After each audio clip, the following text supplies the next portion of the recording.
Welcome sa Tagalog Horoscope, ang iyong gabay sa pang-araw-araw na buhay. Hatid namin ang pinakadetalyadong horoscope na magsisilbing gabay mo sa pera, trabaho, pag-ibig, kalusugan, at swerte. Naway magtagumpay sa buhay ang lahat ng ating tagapakinig at subscribers sa buong mundo. Maraming salamat sa pag-subscribe at tanggapin ang siksik, liglig, at umaapaw na biyayang hatid ng Tagalog Horoscope. Ito ang iyong pang-araw-araw na horoscope para sa Scorpio para sa ika-15 ng Marso, 2025. Ngayong araw, mararamdaman mo ang isang pagbabago sa enerhiya sa iyong paligid, isang mahiwagang simoy ng hangin na tila nagtutulak sa iyo na huminto at magnilay. Habang nagsisimula ang pag-atras ng Mercury, isang panawagan ang ibinibigay sa iyo ng universo upang pagtuunan ng pansin ang iyong panloob na mundo, ang iyong mga iniisip, damdamin, at mga hindi pa nalulutas na emosyon. Ang panahong ito, natatagal hanggang sa ika-7 ng Abril, ay maaaring magdala ng ilang pagsubok sa komunikasyon. May posibilidad ng hindi pagkakaintindihan, maling interpretasyon, at mga alitang maaaring lumitaw mula sa mga hindi inaasahang sitwasyon. Subalit, sa halip na hayaan mong guluhin ka nito, ito ang tamang pagkakataon upang matutong makinig ng mas malalim at maging mas maingat sa paraan ng iyong pagpapahayag. Ang iyong kakayahang unawain ang mga nasa paligid mo ay susi sa pagharap sa mga pagsubok na ito. Hindi lahat ng bagay ay dapat sagutin agad, at hindi lahat ng hindi pagkakaintindihan ay kailangang humantong sa alitan. Sa bawat salitang bibitawan mo, pag-isipan ito ng maigi. Ang pagiging tapat ay mahalaga, ngunit kailangang may kaakibat itong kabaitan at pag-unawa. Kung may isang bagay kang nais sabihin sa isang mahal sa buhay, isang kaibigan, o isang kasamahan, tiyaking ito ay nagmumula sa isang lugar ng kaliwanagan at hindi sa biglang bugso ng damdamin. Ang iyong salita ay may kapangyarihang magpagaling o makasakit, nasa iyo ang kapasyahan kung paano mo ito gagamitin. Maaaring may mga sitwasyon kung saan mas mainam ang pananahimik kaysa sa pagsagot ng padalos-dalos. Bigyan mo ang iyong sarili ng sandali upang timbangin ang iyong emosyon bago ipahayag ang iyong saloobin. Sa ganitong paraan, mas mapapanatili mo ang kapayapaan sa iyong mga relasyon at maiiwasan ang hindi kinakailangang hidwaan. Sa ilalim ng impluwensya ng buwan sa Libra, mararamdaman mo ang isang pag-aalinlangan sa iyong sarili. May bahagi sa iyo na naghahangad ng koneksyon, ngunit sa parehong oras, may bigat sa iyong dibdib na maaaring nag-ugat mula sa mga lumang sugat o takot sa pagkakanulo. Maaari kang makaramdam ng labis na emosyonalidad, at maaaring mapansin mong mas madaling maapektuhan ng mga salitang maririnig mo mula sa iba. Sa ganitong mga sandali, mahalagang alalahanin na hindi lahat ng emosyon ay kailangang sundin kaagad. Kapag may naramdaman kang matindi, huminto sandali, huminga ng malalim, at hayaan ang sarili mong maunawaan ang pinagmulan nito. Minsan, ang mga damdaming ito ay isang paraan ng iyong kalooban upang ipaalala sa iyo ang mga bagay na hindi mo paganap na natatanggap o natutugunan sa iyong sarili.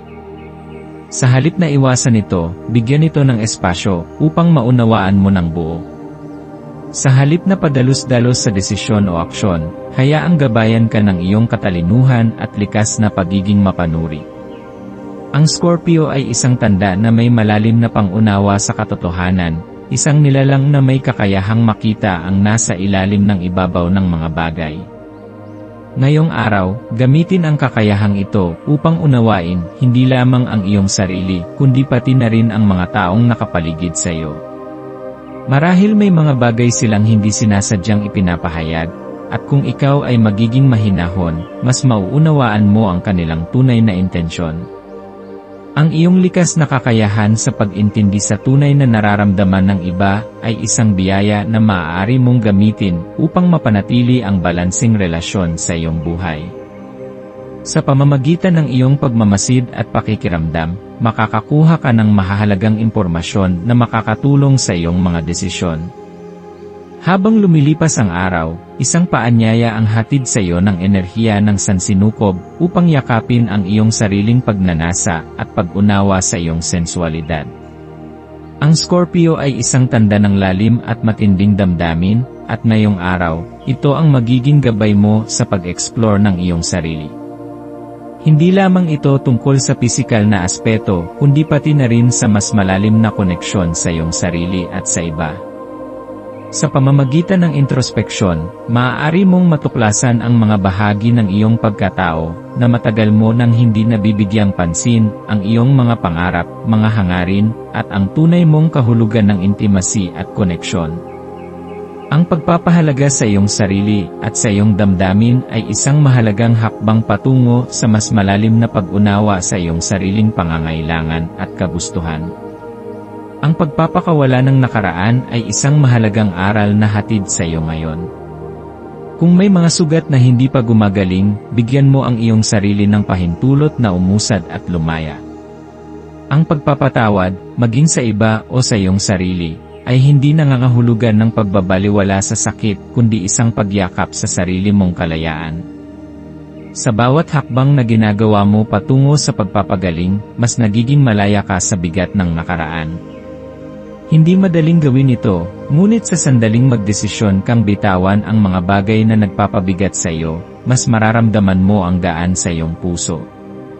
Huwag magmadali, sapagkat ang proseso ng pagpapagaling ay hindi minamadali. Ito ay isang paglalakbay ng pagtanggap at pag-unawa. Ngayon ay isang magandang araw upang maging bukas sa mga bagong posibilidad sa iyong buhay. Maging sa aspeto ng pag-ibig, trabaho, o personal na pag-unlad, may pagkakataong ibinibigay sa iyo upang matuklasan ang isang bagong direksyon. Kung may mga pangarap kang matagal mo nang nais simulan, bakit hindi mo ito bigyang pansin ngayon? Ang Scorpio ay isang tanda ng determinasyon, kaya't gamitin ito bilang lakas upang gawin ang mga bagay na makakapagpasaya sa iyo sa pamatagalan.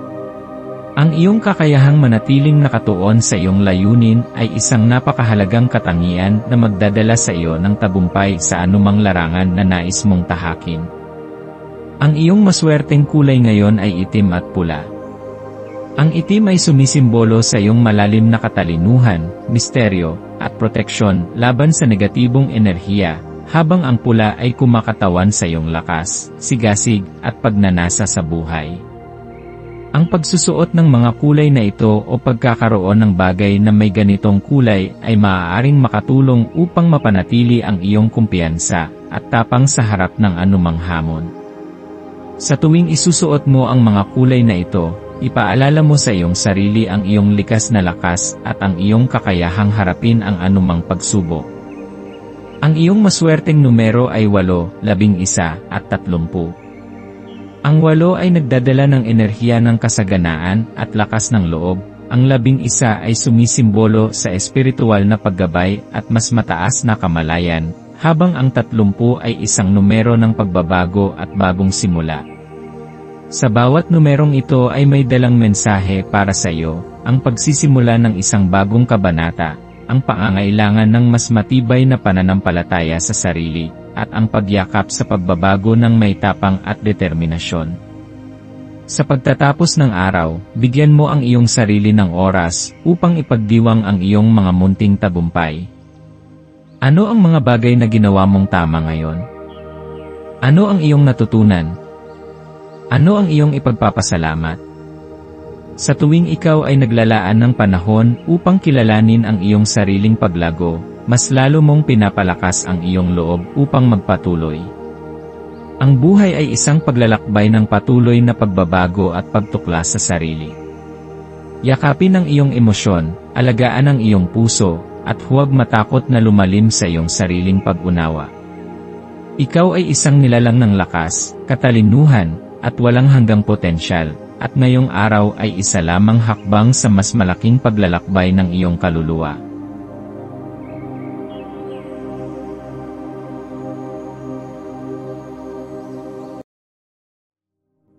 Tayo ay magkaroon ng kaunting sandali upang ipagdasal ang lahat ng mga dalangin ng ating mga subscribers. Nasanay matamo nila ang kanilang mga pinapangarap sa buhay, magandang trabaho, mabuting kalusugan, payapa at masayang pamumuhay, at siksik, liglig at umaapaw na biyaya at kayamanan. Ipinagdarasal namin ng mataimtim ang lahat ng mga komento sa nakaraang video, at hinihiling namin, Panginoon, na pagpalain mo ang ating mga subscribers ng masayang buhay sa mundong ibabaw. Maraming salamat po. Maaari kayong mag-subscribe sa aming channel na Daily Prayer, kung saan nag-a-upload kami ng pang-araw-araw na Catholic Gospel Readings, Reflections, at Daily Rosary Reading para sa lahat ng misteryo ng araw. Tulungan ninyo kaming buuin ang community na ito at mag-subscribe na. Ang link ay nasa description box. Maraming salamat sa panonood ng iyong horoscope ngayon araw. Naway gabayan ka ng mga bituin sa iyong landas. Huwag kalimutang mag-like, share, at subscribe para sa iba pang cosmic na kaalaman. Hanggang sa muli, manatiling konektado sa universo,